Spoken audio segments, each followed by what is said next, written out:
Pai amado, maravilhoso, louvamos e agradecemos o teu nome, Senhor, e te agradecemos pela oportunidade de estudar a tua palavra, aprender a carta aos Romanos. Pai, que nós possamos colocar em prática, fazer de acordo com o que a tua palavra ensina. Usa, Senhor, tua filha que vai ministrar, e que nós possamos entender, praticar, viver, para a glória do teu nome, em nome de Jesus. Amém. Amados, hoje, Estamos estudando o dia livro de 16 Romanos, né? de E vamos 4 de 2025. revisar o capítulo 2, né? Culto debaixo da árvore. Culto debaixo da árvore. Hoje vieram poucas pessoas. O capítulo 2, a gente vê aqui no sertão, que Deus é um eles têm Deus uma cultura imparcial, que né? Ele não julga igual o homem, né? ir se encontrar com as Não importa famílias. para ele que seja grego ou judeu. Hoje veio poucas Não pessoas, importa para ele. mas nós estamos aqui. E Ele daqui, não faz exceção de aqui pessoas, Rosa né? Luxemburgo, Então, assim, daqui nós iremos para o 7 julgamento dele casas é imparcial. da estudo também. Então, Ore por a gente nós, tá vendo colabore. também que ele é Neste benigno, vídeo você vai ver um longânimo número que e é o Pix da paciente, igreja, né? e também um CNPJ que também é um Pix da igreja. Ele espera, Colabore né, conosco, some que com a o homem gente. se Esta arrependa do obra seu pecado. precisa da sua parceria. E Deus abençoe. ele também diz que Vamos associá-lo. nós somos, assim, principalmente falando daqueles que julgam os outros, né? E acha que julga os outros e acha que não vai ser julgado de acordo com o que ele julga, né? Falou dele. E Deus, ele diz que nós não devemos fazer isso porque da mesma forma que julgamos, vamos ser julgados. Então, assim, que nós não venhamos apontar, como Jesus disse, né? Para o outro, para o cisco do olho do outro, quando nós temos uma trave no nosso olho, né? Então, é mais ou menos o que Paulo fala aqui, o que ele explica aqui, no capítulo 2. E o mais importante é que nós devemos, né, no capítulo 2, que nós devemos olhar para dentro de nós mesmos, né, que ele fala no último versículo, que o importante não é se você é circuncidado ou não, né? Ele fala da circuncisão também, né? Deus trata da mesma forma, então o importante não é o exterior, né, mas o interior, ou seja, Deus quer que a gente seja correto, que a gente seja transformado de dentro para fora, porque os judeus davam muita importância àquele símbolo da circuncisão, que era um simbolismo da aliança de Deus que ele fez com Abraão. Isso. E hoje nós vamos para o capítulo 3. E o capítulo 3 ele continua falando da justiça de Deus e da justificação pela fé em Jesus Cristo. É o principal assunto abordado por Paulo no capítulo 3. A justiça, ele continua, né? Ele começa no capítulo 1 e continua no capítulo 3. E a justificação pela fé em Jesus Cristo. Romanos capítulo 3, a partir do versículo 1, que diz assim: veja que nesse capítulo vocês vão ver Paulo fazendo muitas perguntas. Já leu esse capítulo, irmã Maria? Irmão Adão já leu, né, irmão Adão? O senhor já observou que Paulo faz muita pergunta, né? Ele pergunta muito e ele mesmo responde, não é isso? Já percebeu isso, irmão Adão? Não. Percebeu não? O senhor não leu não? Ei. O senhor não percebeu não? Que Paulo, ele faz pergunta e ele mesmo responde? Não percebeu não? Quando o senhor leu? Então vamos perceber. Olha, o primeiro versículo é uma pergunta que Paulo faz. Ó. Qual é, pois, a vantagem do judeu? Isso é uma pergunta. Toda vez que o senhor vê esse símbolozinho, o senhor sabe que é uma pergunta, né? Então Paulo está perguntando, qual é a vantagem do judeu? Qual é, pois, a vantagem do judeu? Ou qual a utilidade da circuncisão? Paulo faz essa pergunta. Qual é a utilidade do judeu? Qual é a vantagem que o judeu tem sobre os gentios? E qual é a utilidade da circuncisão? Aí ele mesmo responde. Ele mesmo diz, muita. Isso é Paulo, irmão Adão. O senhor tem que entender que é Paulo, o Espírito Santo falando com Paulo e Paulo escrevendo. É Paulo que está escrevendo essa carta. Aí ele mesmo diz, muita. É como se eu perguntasse para Jesus, ou para o Espírito Santo, Espírito Santo, qual é a vantagem mesmo de ser judeu? Qual a utilidade? Teve alguma utilidade na circuncisão? Era mais ou menos isso que Paulo estava fazendo. Aí o Espírito Santo responde para Paulo. E tudo que o Espírito estava falando com Paulo, Paulo estava escrevendo. O senhor está meio confuso ou não está entendendo por isso, né? Também. O senhor não está conseguindo entender esse diálogo. Irmão Adão, toda a Bíblia, Deus falou. O senhor já frequentou a sala de aula? Eu não sei se no tempo de vocês, que vocês frequentaram, era dessa forma. Mas na minha época que eu estudei, tinha um período em que a professora, para ela saber se a gente sabia escrever ou não direito, como era que a gente estava na escrita, ela fazia o ditado. Tem um ditado, eu já apanhei por causa do ditado. Apanhei bolo que só fiquei com a mão vermelha. Vocês lembram que tinha o ditado? Tinha. Ela ditava lá e a gente escrevia. Tinha dado Então ela ditava... De palavras soltas. Isso, às vezes ela ditava palavras só e às vezes ela ditava frases. Quando ela ditava palavras, era para aquelas crianças que ainda estavam aprendendo a ler e escrever, né? Aí ela ditava dado, bola, casa, e as crianças iam escrevendo.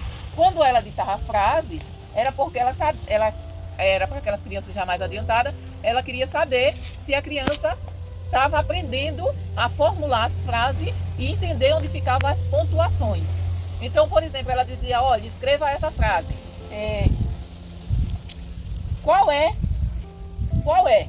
Aí ela parou. Quando ela para, tem uma vírgula. Pois, a vantagem do judeu. Ela fez uma pergunta. Aí, com isso, a professora estava querendo que o aluno escrevesse o que ela estava falando da maneira correta. O que é que acontece? Quando Deus escolheu, eu estou dando essa explicação para ver se o senhor consegue assim entender como foi feito as cartas, as epístolas. Quando Deus chamou Moisés, não existia nada escrito. Quando Deus chamou Moisés. Aí foi Moisés que escreveu o Gênesis. E como era que Moisés ia saber como foi criado o mundo? O Criador, quem criou, ditou para ele, né? Disse, ó, então Deus, o próprio Deus, falou para Moisés. Moisés, escreve aí. No início, criou Deus os céus e a terra. E Moisés ia escrevendo. Então, aconteceu isso com toda a Bíblia.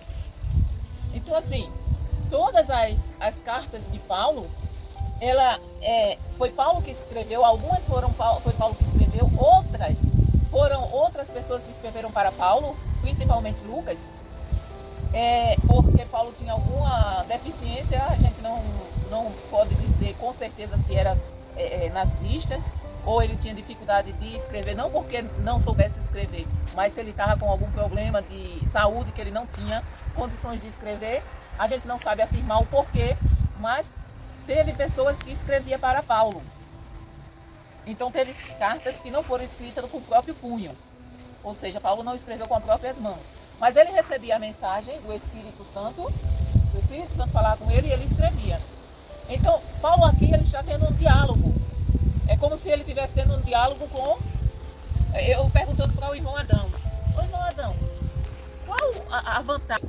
As palavras de Deus lhes foram confiadas. Essa é a resposta. Então, qual era a importância, qual a utilidade da circuncisão e qual a vantagem de ser judeu? Aí Paulo diz assim, a vantagem de ser judeu é muito. Por quê?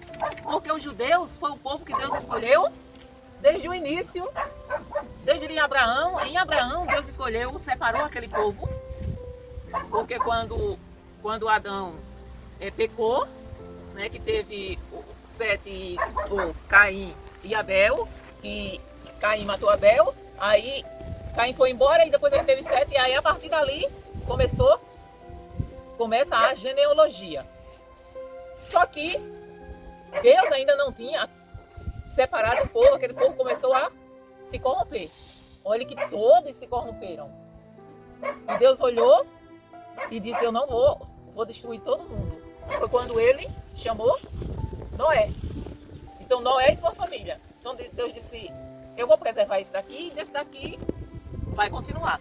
Só que continuou, depois que Noé e sua família saiu da arca e começou a povoar o mundo, continuaram do mesmo jeito que era antes, ou seja, continuaram Estudando a pecando. Bíblia. Ao ponto de 15 Deus horas 4 ter da chamado, no meio Aqueles. daquele povo pecaminoso, um homem chamado Abrão. E Abrão vivia no meio, o pai de Abrão era idólatra, ele trabalhava construindo, fabricando ídolos. Então, Deus chama Abrão, diz o quê? Abrão, sai do meio, sai da tua terra, da casa do teu pai, do meio da tua parentela e vai para um lugar que eu vou te mostrar. E Abrão ouviu aquela voz e obedeceu. Então, por mais que Abrão vivesse dentro daquela sociedade pecaminosa, mas ele sabia quem era Deus e ele tinha noção de quem era Deus e acreditava em Deus. É como, pensando agora nessa situação, é como a gente vê hoje os católico romano, né? Eles sabem quem é Deus, conhecem conhece assim, de ouvir falar, né? Porque se eles conhecessem verdadeiramente, eles não praticavam o que praticam, mas eles preferem não dar ouvido ao que Deus fala. Então, Deus chamou Abrão e de Abrão separou o povo judeu. Ou seja, Deus disse: Abrão, de você eu vou fazer uma grande nação. Então era para que o povo judeu, o papel da igreja, o papel que a igreja está fazendo hoje, era para que o povo judeu fizesse. O papel de pregar o evangelho era para o povo judeu fazer isso.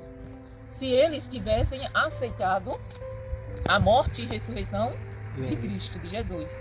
Então assim, a igreja ia ser iniciada com os judeus. Então, os judeus até hoje é o povo escolhido de Deus. Por isso que Deus tem tanto amor por aquele povo. Ele jurou para Abraão, para Davi, para Moisés, que ele nunca ia deixar de amar aquele povo, apesar daquele povo desprezar ele. É muito interessante a gente falar nisso, porque quando a gente vai para o livro de Oséias, Deus pega o profeta Oséias e manda ele casar com uma prostituta, para simbolizar. Já leu? Pronto. Oséias foi um profeta que viveu, literalmente, ele viveu o que Deus estava vivendo, o que Deus vive. Ou seja, Deus escolheu um povo para ser seu, mas eles se prostituíram com outros deuses. Então, assim, Oséias simbolizou Deus. Que Deus escolheu o povo judeu. Aí, por isso que Paulo aqui ele faz a pergunta e ele diz, tem muita importância. Por quê? Porque primeiramente as palavras de Deus lhe foram confiadas. A palavra de Deus foi confiada a quem? Ao povo judeu. Por quê? Porque de Abraão, Deus chamou Abraão, e de Abraão chegou a Moisés, e foi indo, e até Jesus. Então, as palavras de Deus foi confiada ao povo judeu. E os primeiros discípulos de Jesus era quem? Foram judeus. Então, os judeus era muito importante. Tinha muita vantagem. Aí ele continua fazendo outra pergunta. Por quê? Quer dizer, certo, ele diz, né? Muita vantagem tinha em ser judeu. Em toda maneira. Por quê? Primeiramente, as palavras de Deus lhe foram confiadas. Mas por quê? Ele pergunta de novo. Se alguns foram incrédulos, a sua incredulidade aniquilará a fidelidade de Deus? Aí ele responde novamente. De maneira nenhuma. Sempre seja Deus verdadeiro e todo homem mentiroso. Como está escrito. Isso está escrito no Salmo 116, no verso 11. Seja Deus, sempre seja Deus verdadeiro e todo homem mentiroso. Então, a incredulidade dos judeus jamais aniquilará a fidelidade de Deus. Mas as pessoas dizem assim, tem até um louvor que diz, que fala, né? Ainda que eu seja infiel, Deus permanece fiel a mim. Tá errado. Deus não permanece fiel a mim, eu sendo infiel. Toda a Bíblia deixa bem clara. Deus só abençoa aquele que é obediente. Então Deus não permanece fiel a mim, eu sendo infiel. Ele permanece fiel à palavra dele.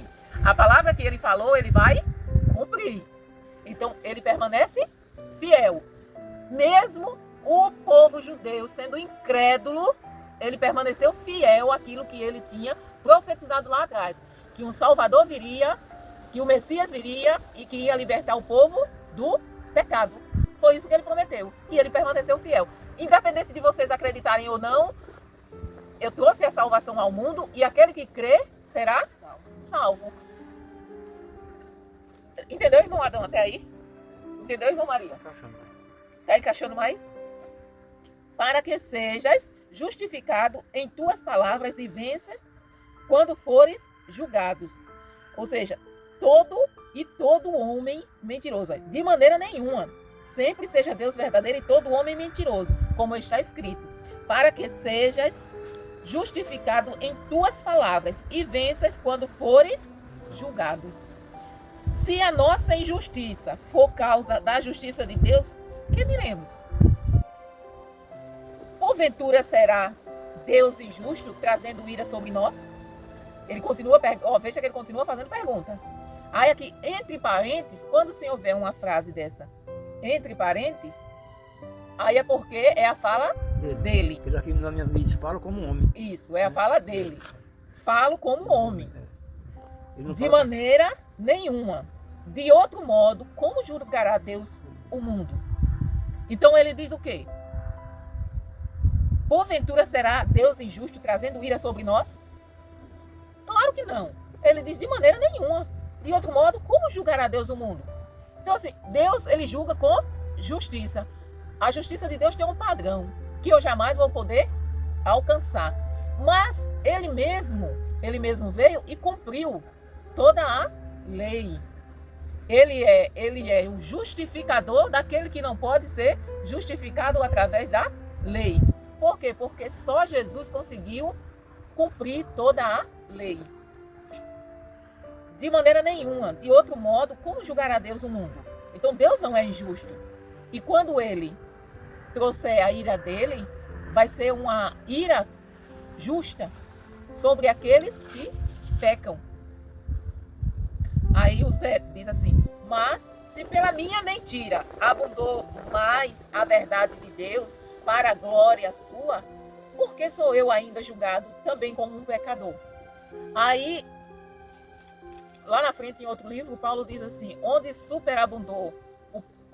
abundou o pecado, superabundou a graça. Aí ele diz, Paulo, ele vai além no pensamento, como se ele tivesse conversando com alguém e alguém estivesse perguntando para ele: então Paulo, quer dizer que eu tenho que mentir mais para ser mais perdoado? Eu tenho que mentir mais para que Deus me ame mais? Aí Paulo disse: Eca, você está entendendo errado. A graça de Deus não lhe dá direito de pecar. A graça de Deus é justamente para você ter poder de não pecar, de resistir ao pecado. A liberdade que Deus lhe dá não é para você pecar, é para você resistir ao pecado. Então Deus veio nos libertar do pecado. Então, aí o homem, a maioria das pessoas diz assim: não, agora está liberado tudo. Jesus não veio nos libertar do pecado, então não existe mais pecado. Eu posso fazer tudo, que eu sou livre. A graça de Deus, o pecado continua sendo pecado. Deus não lhe tirou desse mundo ainda. Então a graça de Deus nos capacita para que a gente consiga resistir ao pecado. Ele não nos dá, não é quanto mais eu peco, mais eu tenho a graça. Não.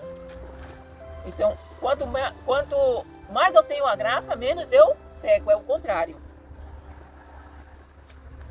O 8 diz assim: e por que não dizemos, como somos blasfemados? E como alguns dizem que dizemos, façamos males para que venham bens. A condenação desses é justa. Ou seja, tem pessoas que dizem assim: se a gente fizer o mal, Deus vai nos retribuir com o bem, né? Porque ele não é benigno. Só que Paulo está interpretando aqui uma pessoa que não está entendendo. Como se a pessoa não estivesse entendendo o que ele estivesse dizendo. Epa, então quer dizer que se eu mentir, eu vou ser mais perdoado, eu vou ser mais amado, eu vou ser mais beneficiado. Aí Paulo, epa, não senhor, de maneira nenhuma. Se você... Aí ele diz, né? façamos males para que venham bens. Aí Paulo diz, se você fizer isso, a condenação é justa. Então assim, Deus é um Deus de justiça, que julga de maneira justa. Jamais ele iria dizer assim, não peques, ser de santo como eu sou santo, não pequeis. E não dá as armas para que nós pudéssemos vencer o pecado. Então qual é a arma que Deus nos deu para vencer o pecado? Ele é um Deus justo, ele é um Deus de justiça. É a graça. É a graça que nos capacita para vencermos o pecado. Aí o 9. Pois que, veja que é mais perguntas. Pois que, somos nós mais excelentes? Aí ele responde, de maneira nenhuma, pois já dantes demonstramos que tanto judeus como gregos, todos estão debaixo do... Então Paulo está dizendo aqui que nem o judeu, nem o gentil são mais importantes um do que o outro. Ele está dizendo, não, somos todos iguais. Nós fomos beneficiados porque Deus nos escolheu para dar a sua palavra. Isso foi um privilégio que Deus nos deu. Mas não somos diferentes. Da mesma forma, Deus nos trata igual. Da mesma forma que você precisa do sangue de Cristo para se libertar do pecado, para herdar a vida eterna, o grego também precisa. Então, todos estão debaixo do pecado, tanto os judeus como os gregos. Aí ele vem um versículo que nós conhecemos bastante, né? Como está escrito, não há um justo, nenhum sequer. Não há ninguém que entenda, não há ninguém que busque a Deus. Todos se extraviaram e juntamente se fizeram inúteis. Não há quem faça o bem, não há nenhum só. Então, todo mundo, absolutamente Deus, olhou de lá de cima para aqui e não viu um justo sequer. Um só. Nem judeus, nem gregos. Todos estavam debaixo do pecado. Todos, absolutamente todos, estavam condenados à morte. Foi por isso que Jesus veio, que Deus se encarnou como Jesus Cristo, nasceu na semelhança de homem, viveu como homem, morreu como homem, mas ressuscitou glorificado. Ou seja, lá na frente a gente vai ver Paulo dizendo, o primeiro Adão recebeu vida, era alma vivente. O segundo Adão, ele dá a vida, ele é a alma vivificadora. O primeiro Adão caiu, o segundo Adão, quem é o segundo Adão? Jesus. O segundo Adão venceu. Então o segundo Adão é quem dá a vida. O primeiro Adão matou e o segundo vivifica. O primeiro Adão recebeu, o segundo dá. Aí ele continua no 13, né? Não há, no 12 ele diz que não há quem faça o bem. Não há nenhum só. A sua garganta é um sepulcro aberto. Com as suas línguas tratam enganosamente. Peçonha de áspides está debaixo de seus lábios. Ou seja, ele está dizendo, todos nós não valemos nada. Somos pessoas peçonhentas, ruim, mal. Seus lábios só falam maldades, cuja boca está cheia de maldição e amargura. Os seus pés são ligeiros para derramar sangue. Em seus caminhos há destruição e miséria, e não conheceram o caminho da paz. Esse é o homem, Paulo está descrevendo aqui, o homem que Jesus veio salvar. Ou seja, ele olhou lá de cima, não tinha absolutamente um justo sequer. E ninguém fazia o bem. Aí ele diz o quê? Ele descreve aqui o quê? Como nós éramos. Garganta é um sepulcro. Com as suas línguas tratam enganosamente. Peçonha de áspides está debaixo de seus lábios, cuja boca está cheia de maldição e amargura. Os seus pés são ligeiros para derramar sangue. Em seus caminhos há destruição e miséria, e não conheceram o caminho da paz. Esse é o homem que está debaixo do pecado que Paulo fala anteriormente. Todos estão debaixo do pecado, tanto judeus como gregos. Eu acho que se tu for para ali fica melhor, não? Dá pausa aí para eu colocar aqui, irmão Adão. Tá encaixando? Tá entendendo, irmã Maria? Então, aqui, ó, isso aqui Paulo está falando de nós, seres humanos, dos judeus e gregos. Não há diferença. Todos estão debaixo do pecado. Então ele está descrevendo como não há temor de Deus diante de seus olhos. Desses homens pecadores, que Deus olha e não vê ninguém que faça o bem. Ora, nós sabemos que tudo o que a lei diz aos que estão debaixo da lei, o diz para que toda a boca esteja fechada e todo o mundo seja condenável diante de Deus. Não existia ninguém, absolutamente ninguém, capaz de cumprir a exigência da lei. A lei nos mostra o pecado. Ela aponta o nosso defeito, mas ela não dava uma solução. A solução era matar os animais, sacrificar os animais. Exatamente. Quando eu pecasse, tinha que sacrificar. Então, assim, era um sacrifício diário que tinha. Só que a lei, pela lei, ninguém conseguiria ser justificado. Por quê? Porque o padrão de Deus é a perfeição. Quem seria capaz de cumprir 613 mandamentos, não é isso? 613 mandamentos, mas dentre aqueles 613 mandamentos, eles acharam pouco, ainda destrincharam mais, ainda fizeram mais mandamentos. Então, eram mandamentos em cima de mandamentos. Não tinha como ninguém cumprir 613 mandamentos. Mas, para que o homem fosse justificado diante de Deus, ele tinha que alcançar essa perfeição. E Deus olha e não vê ninguém capaz de fazer isso. Por isso que Jesus teve que vir. Ele cumpriu todos os 613. Amados, como eu disse no começo do vídeo, devido a hoje ser a conhecida Semana Santa, aí o pessoal aí ele cravou, foram visitar aí parentes, disse, olha, a lei foram mostra o pecado. Eu trago em outras localidades. Não estamos aqui hoje, mas nós estamos aqui. Capacidade para vencer o pecado. E a lei, ela mostra que eu estou errado. Estamos debaixo de Jesus 40 graus agora. Diante da lei, são através do seu sangue 4h10 da tarde. Puro, justo. Pense. Então, pela lei, ninguém Isso é missão. Precisamos salvo. de sua parceria. Que Paulo diz. Ora, nós sabemos que a lei diz, aos que estão debaixo da lei, o diz, para que toda a boca esteja fechada e todo mundo seja condenável diante de Deus. Ou seja, ninguém seria salvo pela lei.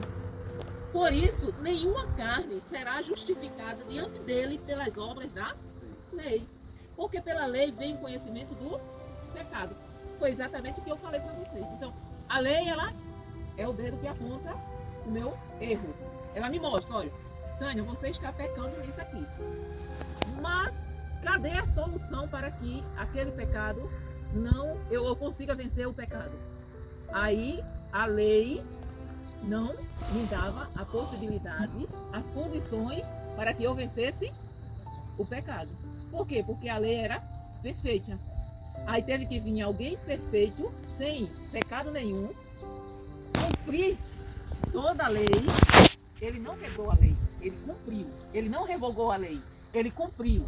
Ele cumpriu toda a lei. Aí disse, agora sim, a partir de agora, nós vamos iniciar um novo círculo, um novo evangelho, um novo testamento.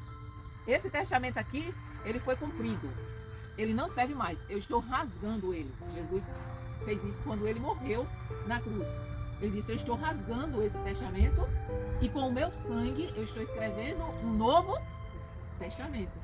E esse novo testamento, ele não invalida a lei.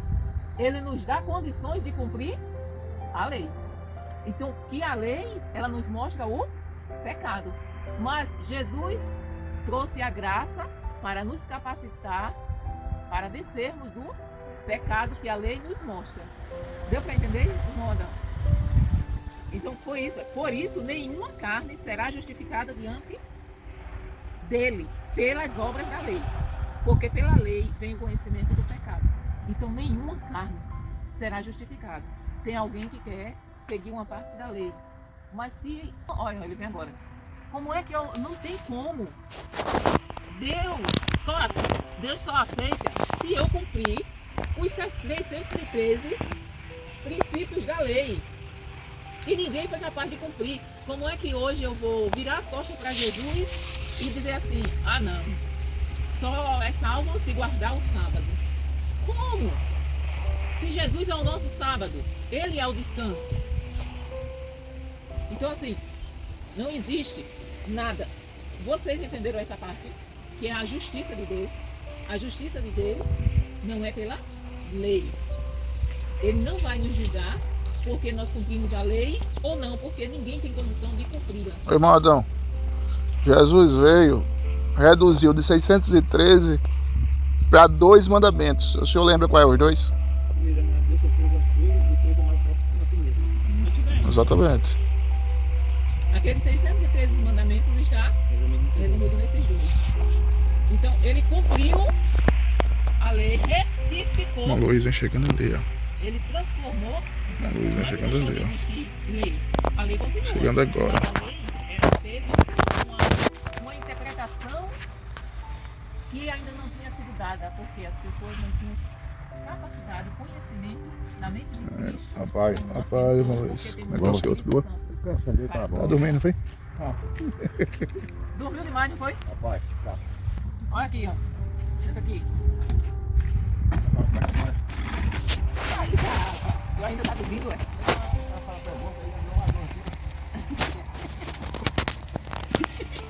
Pai, Senhor. Tudo bom? Também tô encanado, Jesus aceita. Vamos orar, né?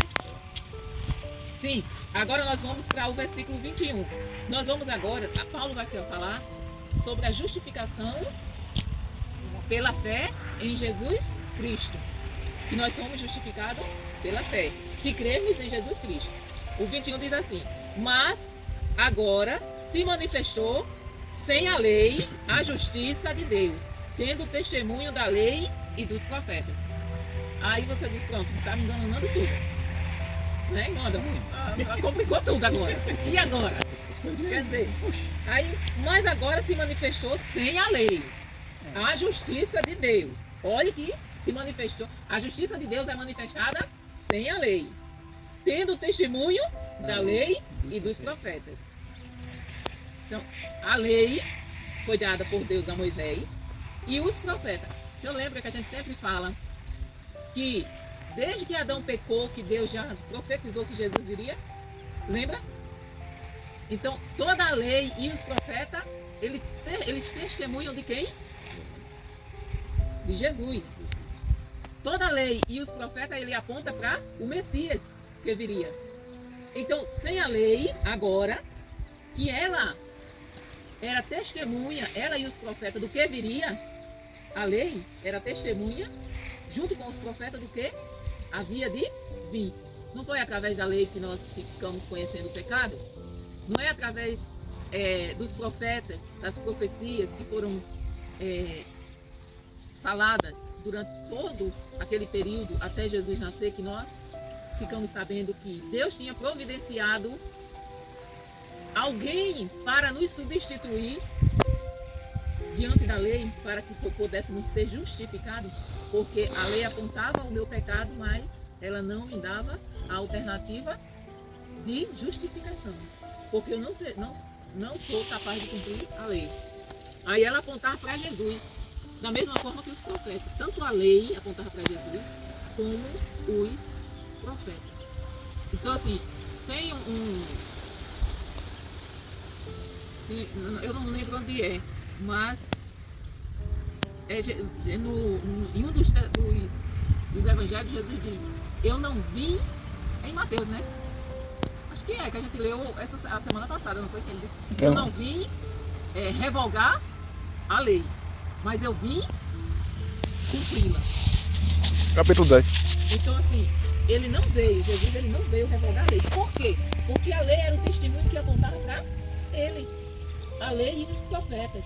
Então, hoje, nós não vamos ser mais julgados pela lei. Nós vamos ser julgados. Aliás, a palavra mesmo diz: não é a palavra que julga. Se vocês não aceitarem Jesus Cristo, vocês já estão condenados pela palavra. Então, hoje, nós não vamos mais ser julgados pela lei. Hoje, nós vamos ser julgados porque rejeitamos o Filho de Deus. E deu para entender? Uma coisa, para quem entende é bom demais. Deu para entender, irmão Adão? Fica maluco. Fica maluco, né? Pai. Mas deu para entender o porquê que da lei do... Entendeu? O 22 diz: isto é a justiça de Deus pela fé em Jesus Cristo, para todos e sobre todos os que creem, porque não há diferença, porque todos pecaram e destituídos estão da glória de Deus, sendo justificados gratuitamente pela sua graça, pela redenção que há em Cristo Jesus. Ou seja, tudo que eu falei, Paulo está falando aqui, entendeu? Nós somos justificados pela graça, pela fé, através, sendo justificados de graça, pela graça, pela redenção que há em Cristo Jesus. E isso é através da fé. Então, nós vamos ser julgados pela nossa, se a gente crê, ok, para todos e sobre todos os que creem, porque não há diferença, porque todos pecaram, então não há diferença. Paulo continua dizendo: olha, vocês judeus, vocês tiveram a vantagem de ter recebido a lei, mas todos foram encerrados debaixo do pecado. Então vocês judeus não tem diferença dos gregos, de quem não é judeu. Todos pecaram. E com o pecado que vocês têm, não tem como vocês ser justificados diante de Deus, a não ser que vocês creiam. Só é justificado pela fé, mediante a graça de Jesus Cristo, se nós crermos. E como é que eu creio para ser justificado, irmão Zé Luiz? Tem que ir pela palavra, certo? Através da palavra, eu ouvindo a palavra, é gerado a fé em mim. Mas tem alguma coisa que não é só eu crer. Além de eu crer, eu tenho que praticar. Então, eu tenho que crer, é o primeiro passo. Eu tenho que crer na palavra de Deus. Aí, pela fé que eu creio que Jesus Cristo é o Senhor e Salvador, o Filho de Deus, pela fé eu creio. Essa fé é gerada em mim através da palavra. Aí eu creio. Mas se eu crer, eu não vou ficar parada. Eu tenho que agir. Como é que eu vou agir? Eu tenho que praticar. Então eu tenho que confessar, crer com o coração e confessar com a boca diante dos homens que Jesus Cristo é o Senhor. A gente diz confessar Jesus como Salvador, mas está escrito confessar Jesus como Senhor da sua vida. Ele só é Salvador de quem ele é Senhor. Ele não pode ser Salvador de quem ele não é Senhor. Então, assim, eu tenho que crer primeiro, confessar e praticar. Então, é uma jornada. Não é eu só crer. Eu creio, eu pratico, aliás, eu confesso e eu pratico. E o final dessa jornada é o quê?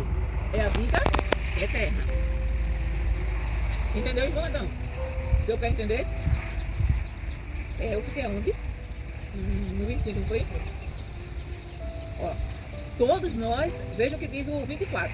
Todos nós, todos, absolutamente todo mundo que nasce debaixo do pecado. Mas nós somos justificados gratuitamente pela sua graça, pela graça de Deus, pela redenção que há em Cristo Jesus, ao qual Deus propôs para propiciação pela fé no seu sangue, para demonstrar a sua justiça pela remissão dos pecados dantes cometidos sob a paciência de Deus. Ou seja, Deus mesmo se colocou como juiz e como justificador. É como se Deus Tem um exemplo que facilita a compreensão do que Deus fez. Uma história que eu creio que essa história foi criada por alguém, mas isso já aconteceu literalmente também. O filho comete um crime, vai preso e ele é julgado. E o pai dele é o juiz. Por ser filho, ele é isento de ser julgado? Não, ele cometeu um crime. Tem que ser julgado, né? Mas aquele juiz, ele vai condenar o filho, porque ele cometeu um crime, ele é justo, é um juiz justo, ele cometeu um crime. Então, o juiz vai ter que julgar o filho. Então, ele vai ter que condenar aquele filho. Ele condenou aquele filho. Só que o próprio juiz, ele tira a toga e diz, eu vou assumir o lugar dele. Eu vou pagar a pena no lugar dele. Foi o que Deus fez conosco. Ele é o justo juiz. Não tinha como nós sermos justificados diante dele, porque todos pecaram. Então ele olhou assim e disse, não tem um justo sequer. Todos pecaram. Então, para que eu não condene essa humanidade e para que elas sejam justificadas, eu vou ter que condená-las. Elas vão ter que pagar a pena. Mas eles não vão conseguir pagar a pena. Por quê? Porque a minha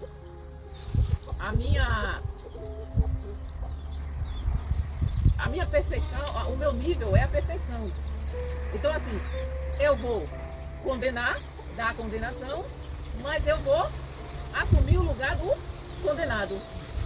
Aí foi o que Jesus fez. Olha aqui, está dizendo aqui. Com o seu sangue, ele nos limpou do pecado. Ou seja, o próprio Deus é o justo juiz e o próprio Deus é o que justifica. Ele tomou o nosso lugar, morreu em nosso lugar, cumpriu a pena em nosso lugar para não nos deixar morrer. Aí ele diz aqui, ó, ao qual Deus propôs para propiciação pela fé no seu sangue, para demonstrar sua justiça pela remissão dos pecados dantes cometidos sob a paciência de Deus. Ou seja, a paciência de Deus foi tão longânima que foi até o extremo, ele foi até o extremo de sacrificar o seu próprio filho para nos limpar, nos remir do pecado, a remissão dos pecados, só pelo sangue de Cristo. Então, o único que tira a mancha do pecado é o sangue. Interessante, né? O sangue é vermelho, mas o sangue tem o poder de deixar nossas vestes brancas. Já pensou? Se eu jogo sangue... Se eu colocar uma roupa branca dentro do sangue, ela vai ficar vermelha, né? Mas se eu colocar uma roupa preta, suja, dentro do sangue de Jesus, ela vai sair alva como a neve, branca. Já pensou? Eu, uma pecadora, toda suja. Aí entro naquele sangue e quando saio, transformada, alva como a neve. Mais alva, diz assim, é mais alva. É tão alva que Isaías ele não encontrou nada para comparar, ele disse mais alvo do que a neve. O 26. Para demonstração da sua justiça neste tempo presente, para que ele seja justo e justificador daquele que tem fé em Jesus Cristo. Então é aquilo que eu falei.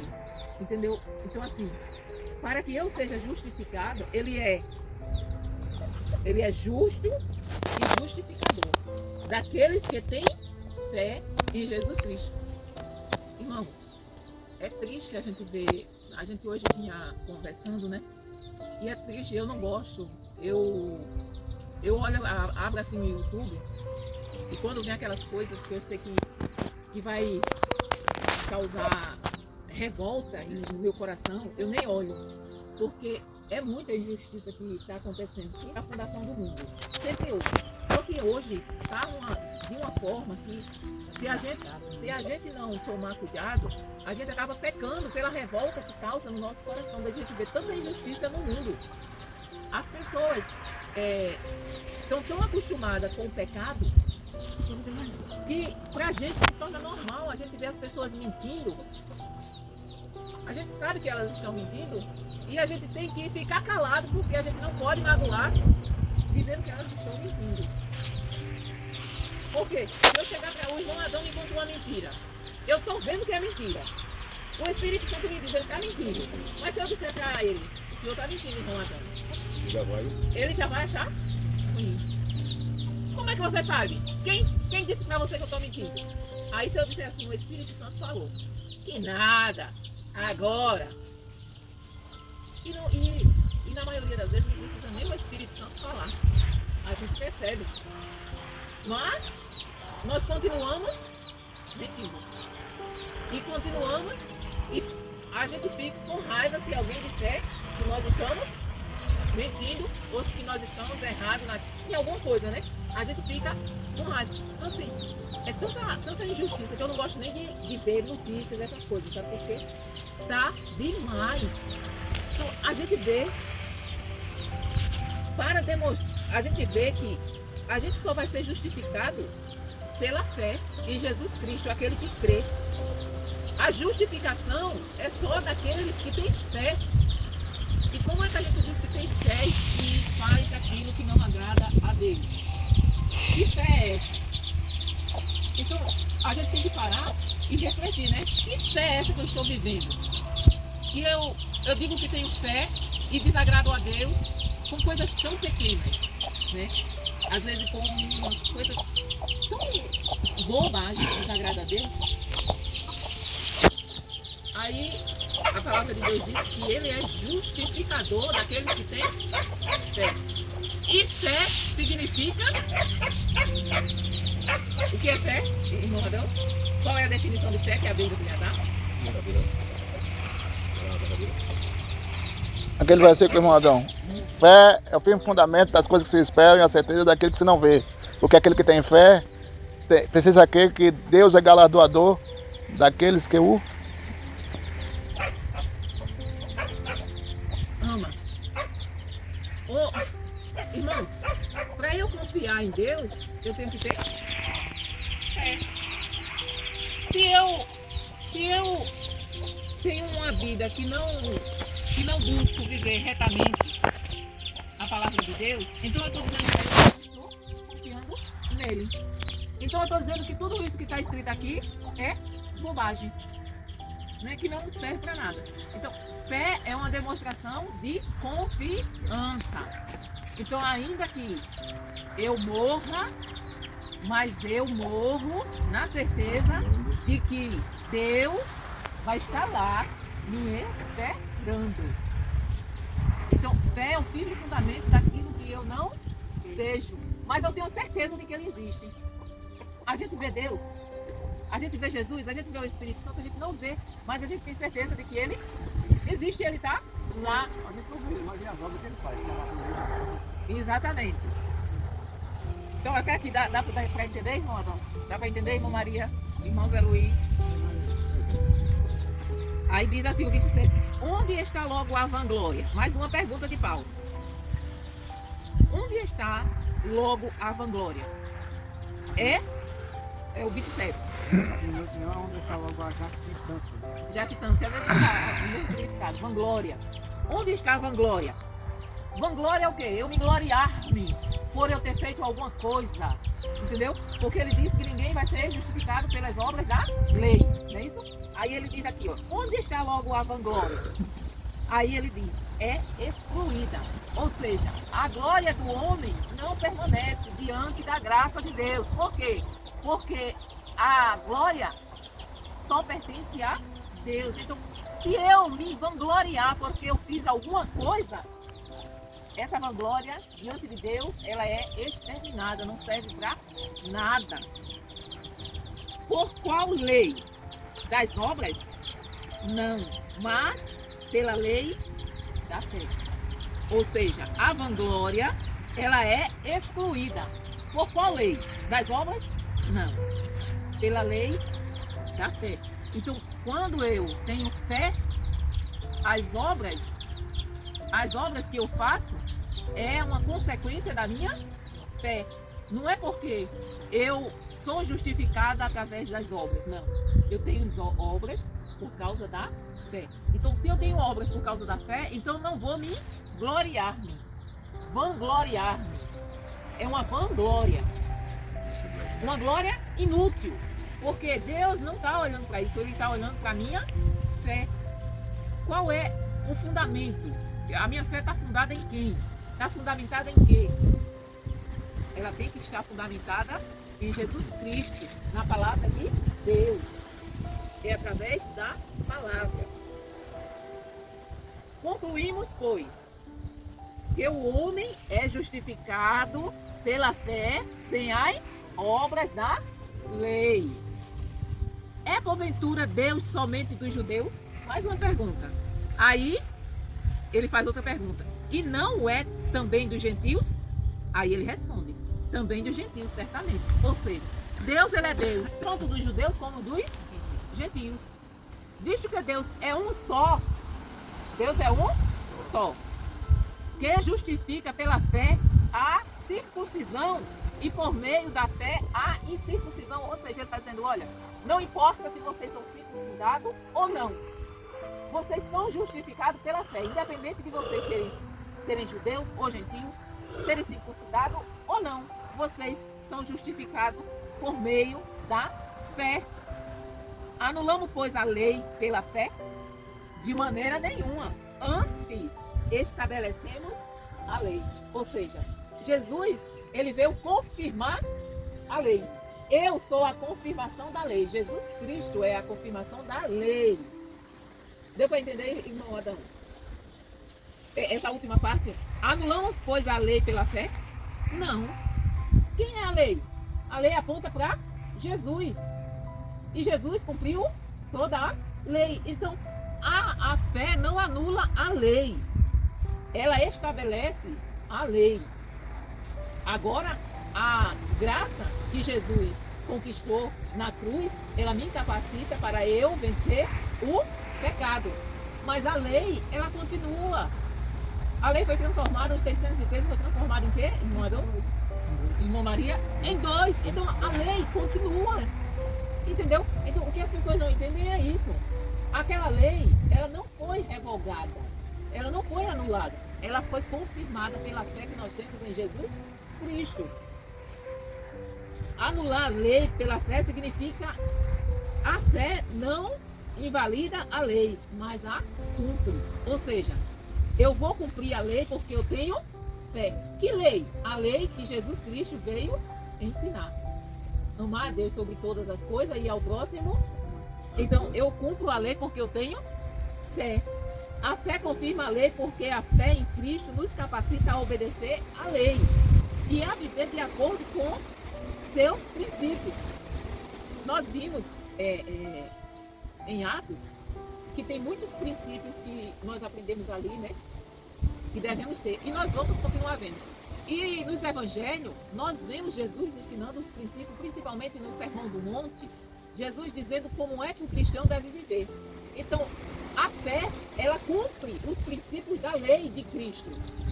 Ele não veio revogar a lei. A fé e a lei não são opostas, mas complementam-se. A fé nos capacita a obedecer a lei. E a lei nos mostra a necessidade da fé em Cristo Jesus.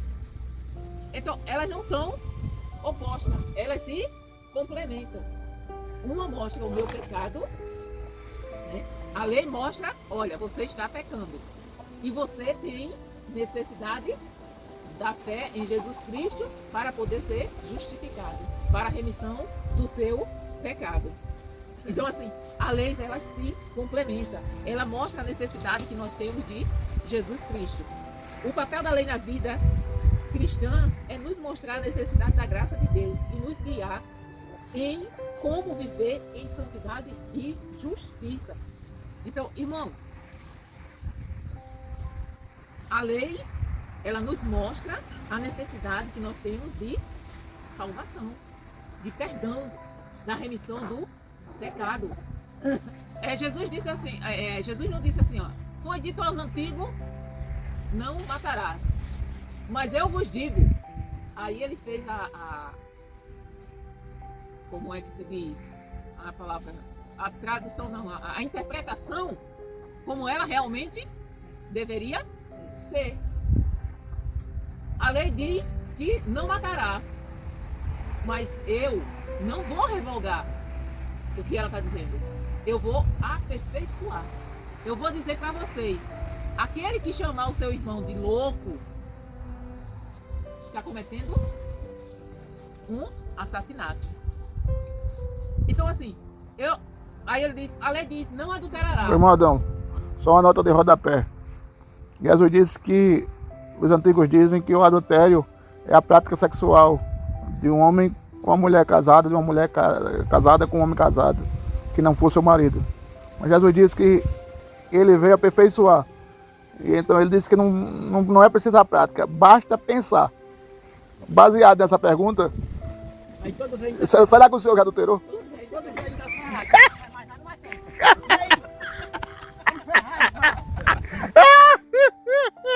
Então Jesus, ele veio dar a interpretação correta para a lei.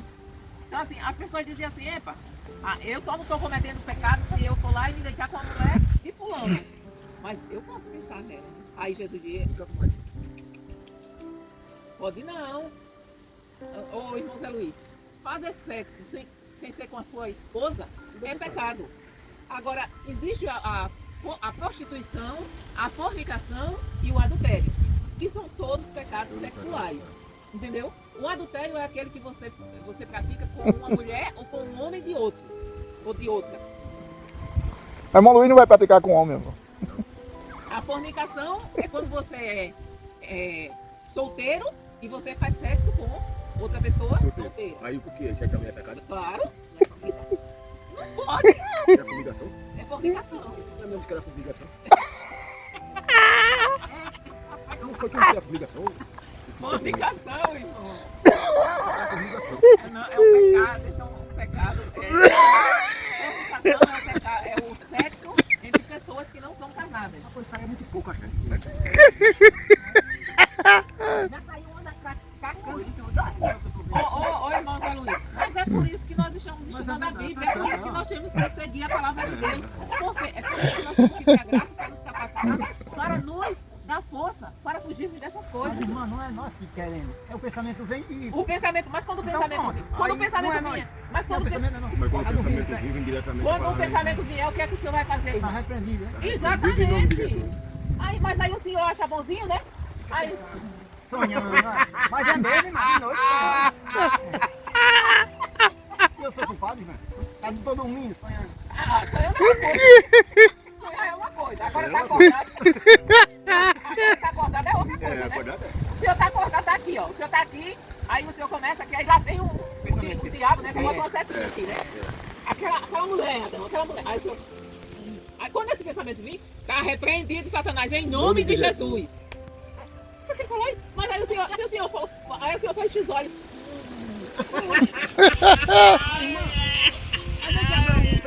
Vamos pegar tudo quando eu tenho errado aqui.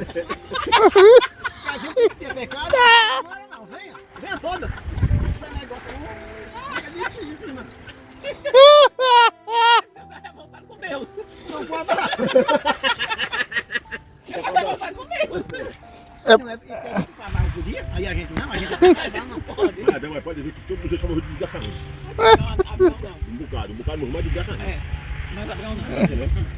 Irmão Adão. O senhor se não tem jeito, né? O senhor não se conforma. Mas é dessa forma que nós devemos agir. Quando a gente vê. Porque a gente está nesse mundo e a gente vai ter tentações. Não tem como. E as tentações que mais são os nossos pontos fracos são os chamados pecados da carne. É, justamente esses. Porque o corpo do ser humano, ele sempre tem essa necessidade. Mas Deus nos dá a graça para a gente resistir. E como é que nós vamos resistir? Quando vier a vontade, Aí o senhor não tem mulher, aí o senhor vai fazer o quê? Jesus, tem misericórdia de mim, E esse pensamento me de socorre aqui, Senhor. Não, eu vou para 16, não é? Não tinha. Então o senhor tem que. A única opção, gente, é orar. É orar. É pedir a graça, a misericórdia, é buscar graça, a misericórdia. Não tem outra saída. Nós estamos nesse mundo. Não tem como. Então o senhor sempre vai até os últimos dias da sua vida, o senhor vai seguir essa tentação. Mas aí o senhor vai desistir porque o pensamento vem. Não, quando ele vier, está repreendido em nome de Jesus. Sai, Satanás, tu não tem vez aqui na minha mente. A minha mente é santa. Saia, Satanás, em nome de Jesus. E tem que viver assim, irmão Adão. Ou senão o senhor casa. Para satisfazer o desejo da carne. Só pode ser satisfeito com uma mulher. Fala a verdade, essa mulher vai cair, né? Eu sabia que ia tocar, né? Então o senhor. Tu tá dormindo, bicho. Ou o senhor faz como Paulo. Paulo que viveu para sempre, resolveu ficar sempre solteiro. É. Será que Paulo não tinha Vontade? vontade? Tinha. Ele era homem, como qualquer um. Ele mesmo fala, né? Claro que ele era tentado. Mas ele resolveu, ele decidiu, não, eu vou me dedicar só à obra do Senhor. Eu não quero ninguém para atrapalhar. Ou seja, uma família, na visão dele, para ele, uma família, ter mulher e filho, ia ser uma preocupação a mais. Ele não ia poder se dedicar totalmente à obra do Senhor como ele se dedicou. Porque ele tinha que dar assistência ao filho e à mulher. Irmão, mas também nesse meio tem muita gente aí que morre em tudo, né? Preda tudo, né? Pega não, irmão. Preda não? Pega não. Eu já disse que não estava perdendo Eu já vi que sim, né? Eu tô rindo que eu tô nessa idade, já vi, tá rindo que sim. Eu tô só com a cabeça plana. Ai, Luiz, não pedra, viu? Não. Não, fique tranquilo que não vai pegar não. Tô velho, eu vou pescar. Isso é o povo que inventa. Mas, irmão Adão, deu para entender esse capítulo? Então, nós estudamos a justiça de Deus, né? Que tanto para judeus como para gentios é a mesma coisa. E nós estudamos sobre a justificação pela fé em Jesus Cristo, ou em Cristo Jesus, né? Então, assim, nós somos justificados. Deus, ele assumiu o papel de justo juiz e de justificador. Ou seja, ele morreu em nosso lugar. Ele nos condenou o pecado e ele tomou sobre si o pecado de nós e foi crucificado por aquele pecado. Ou seja, ele pagou a pena no meu lugar. Então ele foi o meu substituto. É como aquele pai que era juiz e condenou o filho e tomou o lugar do filho para que o filho pudesse ter uma chance.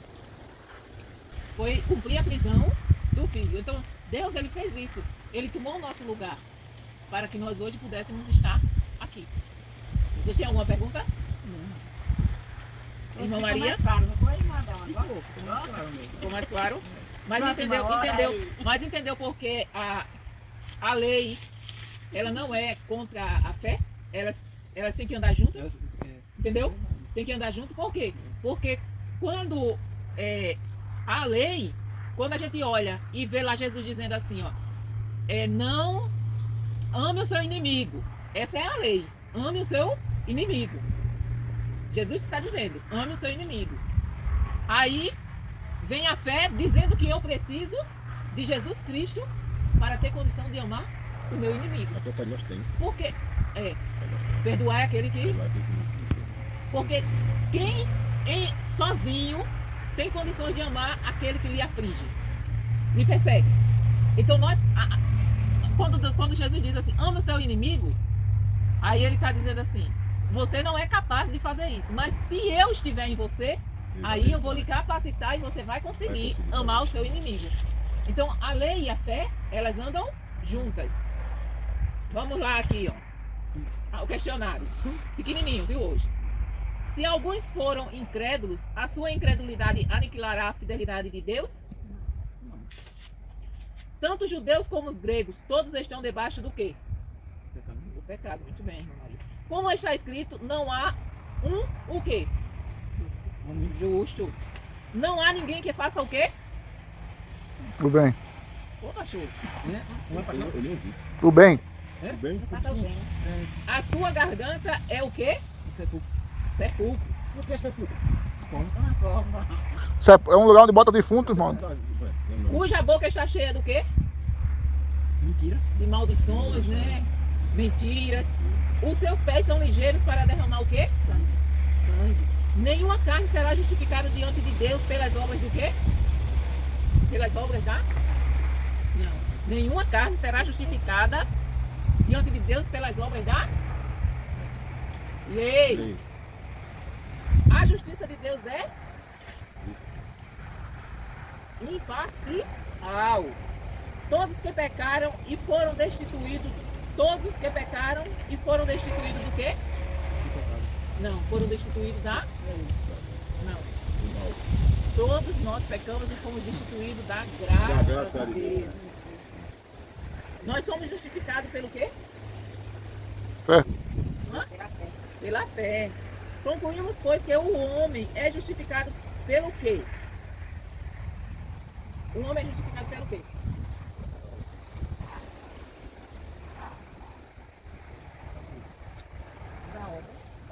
Pela graça. Pela fé no sangue de Jesus Cristo, através do sangue de Jesus Cristo. Entendeu? Tá fácil, gente, esse questionário. E se vocês lerem, vocês vão encontrar todas as respostas. Tá facinho, facinho, não tá, pastor? Mamão com açúcar. E o da semana passada, vocês fizeram? Vamos orar, né? Pai, em nome de Jesus, te louvamos por esses ensinamentos que aprendemos. Pai, nos ajuda a lembrar, nos ajuda a praticar, nos ajuda a entender. Obrigado pelo que aprendemos, Senhor. Que mais oportunidades como esta possam acontecer para aprendermos da Tua Palavra. Abençoa o culto de sábado e domingo, Pai. Te peço pelo irmão do irmão Luiz, esteja com ele, dando saúde, Senhor, salvando. Pai, em nome de Jesus, te agradeço pelo irmão Adão, pela irmã Maria, pelos aqueles irmãos que não puderam vir hoje. Te louvamos e te agradecemos, te louvo pela minha esposa também, Senhor. Em nome de Jesus. Amém. Amém. Deus abençoe. Terminou a nossa aula e no próximo sábado, no próximo domingo estaremos aqui. Colabore com esta obra. Aqui você tem o Pix 58009-736-1000 contra 00. Esse é o nosso Pix CNPJ ou o nosso Pix contato de telefone 082-994-22-6168. Colabore conosco, seja um missionário com a gente no sertão alagoano. Deus abençoe. Até a próxima.